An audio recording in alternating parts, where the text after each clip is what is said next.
பார்த்த உடனே சிக்கன் 65 தான் நினச்சிங்க. ஆனால் சிக்கனில் கிடையாதுங்க. ஃபிஷ்ஷில் பண்ணியிருக்கேன். டேஸ்ட் அவ்வளோ சூப்பராக இருக்கும். அடுத்த முறை ஃபிஷ் வாங்கினீங்கன்னா இந்த மாதிரி வாங்கி ட்ரை பண்ணி பாருங்க.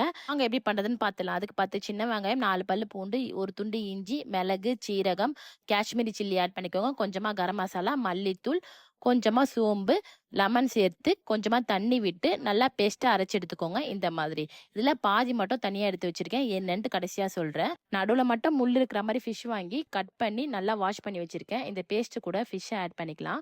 கொஞ்சமாக உப்பு சேர்த்து ஒரு 10 நிமிஷம் ஊற வச்சு ஓரமாக எடுத்து வச்சுக்கோங்க. ஒரு தவாவை நல்லா ஹீட் பண்ணதுக்கப்புறம் ஆயில் சேர்த்து மசாலா தடவை வச்சுருக்கேன் மீன் இது கூட சேர்த்து லைட் ப்ரௌன் ஆகிற வரைக்கும் நல்லா ஃப்ரை பண்ணி எடுத்துக்கோங்க. இந்த மாதிரி இப்போ ஒரு பேனில் கொஞ்சமாக எண்ணெய் சேர்த்து நம்ம ஆல்ரெடி எடுத்து வச்சுருக்க மசாலாவை இது கூட ஆட் பண்ணி கொஞ்சமாக கருவேப்பிலை சேர்த்து எண்ணெய் பிரிஞ்சு வர வரைக்கும் நல்லா வதக்கி எடுத்துக்கோங்க. இப்போ நம்ம ரெடி பண்ணி வச்சிருக்க ஃபிஷ்ஷை இதில் ஆட் பண்ணி ஒரு 10 நிமிஷம் லோ ஃப்ளேம்லேயே குக் பண்ணி எடுத்திங்கன்னா நல்லா ஃப்ரை ஆகி வந்துடும். எப்போவுமே சிக்கன் 65 பண்ணாமல் அடுத்த முறை இந்த மாதிரி ட்ரை பண்ணி பாருங்கள். டேஸ்ட்டு சூப்பராக